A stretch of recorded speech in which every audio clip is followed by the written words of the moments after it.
All right, we're here for the NCAA third round women's basketball postgame press conference with NYU. Coach, start opening statements from you.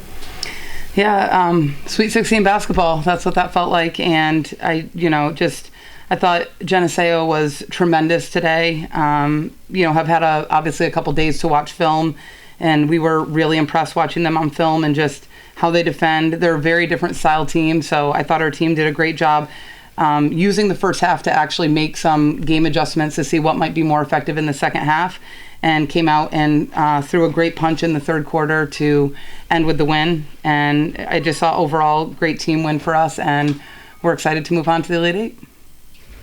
Natalie, we had been winning these games by almost 40 points. What was it like to be in a game that was basically tied at halftime? I mean, I know we've had a win margin the past couple of years that's been really great, but we come from a place where we had tougher games our first 2 years, and we have a lot of upperclassmen that have had tougher games in their previous games in their previous years. So I think just relying on our experience to kind of like push us through these tough moments and know that all the work we've put in, that we don't think that people can hang with us for 4 quarters. So just really stepping on the gas even when people do throw a punch and having confidence in ourselves to pull out with a win. Brooke, you've watched some of the upperclassmen over the years. You kind of took over today. Talk about how you were able to compete and perform and contribute like you did tonight. Well, I've really admired the way that the team plays, so I've kind of tried to replicate my game after how hard they all play and how hard they all work. And during halftime, one of the grads did a little speech about playing for the seniors, and I really just love this team, and I wanted to come out with a lot of energy for them. Coach and everybody, we were talking on the broadcast how important it was going to be to come out the first 5 minutes of that third. It seemed like Geneseo was having a lot of momentum with the fan base as well, but it seemed like you guys were just cool, calm, and collective business as usual. What was the message at halftime and the players? What were you guys thinking as a group? Well, our identity is on the defensive side of the ball. As much as people look at how many points we score, a lot of those are generated by stops, and I thought we just weren't getting consistent stops in the first half, so we just kind of challenged them. We'll get out and run if we can get a stop. And I thought, obviously, having Belle Plecchia be able to re-enter the game coming off of 2 fouls in the first half, she's a phenomenal player, so that was a big key for us. And just getting out in transition a little bit, and then certainly doesn't hurt once we started running that the three-point shot started falling a little bit more than it was in the first half. I think we had 7 in the second half, which was great. Jamie hitting a couple, and so it was just, I just thought our offense clicked a little bit more because we led with our defense.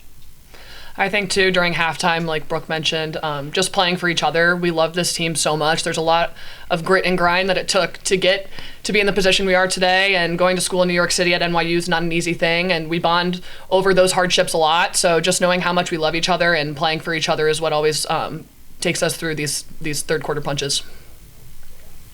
Natalie, not a lot of players get to play in an NCAA tournament, get to win an NCAA tournament game. You're going your 4th straight Elite Eight. Have you had a chance to think about that? Not quite. I try to carefully reflect because this experience has meant so incredibly much to me, and I am so happy with the people that I've met, the person I've grown to become. So I definitely take a step back, but if I think about it too much, I do get emotional. So there's a time and a place, and right now we're looking at the game ahead of us. Yes. What were the adjustments you guys made in that first with Belle getting the 2 fouls pretty quick off the jump, and it seems like you guys had to rotate a little bit differently than anticipated? We just adjusted a little bit what we were doing with our pressure. Regal for them, number 21, I think phenomenal point guard, and she was drawing contact, and so we just talked about how to kind of take away those angles and not let her kind of lean in and get those same calls. So I thought we were a lot more disciplined one-on-one defenders in the second half, so that we weren't, in the position where the stoppage for us is not a good thing. We want the game to flow a little bit more, and I thought in the first half it was a lot of stop and go. What's the plan for the next 24 hours as you guys move on to the next round? Yeah, rest up, get some food in these guys, and obviously, both teams coming up next, phenomenal. I mean, the bracket and this tournament this year is just outstanding, so have a ton of respect for both teams, and the coaches are prepared, and the players have no idea, I think, even who's in this next game, because we've just solely focused on Geneseo with that much respect for the season that they've put together. I think they were 20-2 in the last 22 games.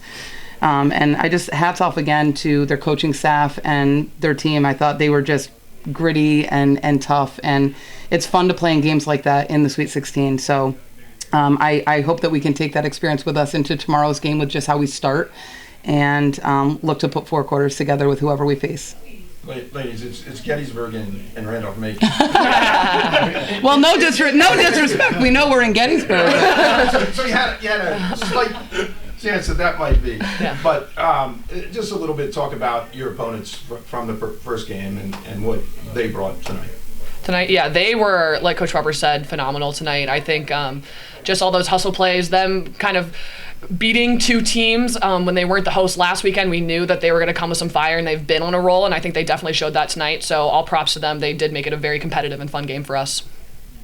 Those games are the best. Competitive games, aggressive games, those are the games that I love and I love playing in. So Yeah, congratulations to you, and I mean, very impressive tonight.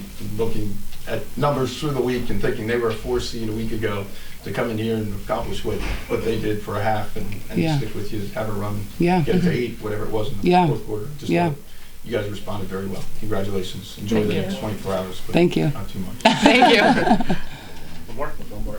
For the players, I know Coach Lee had talked about the difference in having to travel here for the second round. Is there any difference in the prep for you guys instead of, number 1 seed having to travel is kind of weird, but obviously it's a scenario with how good your basketball teams are. Yeah, I mean, unfortunately, with our circumstances the past 4 years, we've been on the road for these games. So like I said, we really rely on upperclassmen experience and knowing that we've been in these positions before. We've never hosted both weekends, even though maybe in previous years we probably have been in a position to. But on the road, just knowing that sleep, recovery, food, all of that is a priority. But we also come from a league that travels a lot, so that actually prepares us really well also. So just, again, relying on our experience from previous games and previous years. I got one last one. I know you'll be paying attention to what's going on out there tonight. Going to be watching the men's game? Definitely will be tuning into the men's game. We love the men, so we're rooting for them tonight. Okay. Thank you. Thanks, guys. Good job, Brooke. Good job.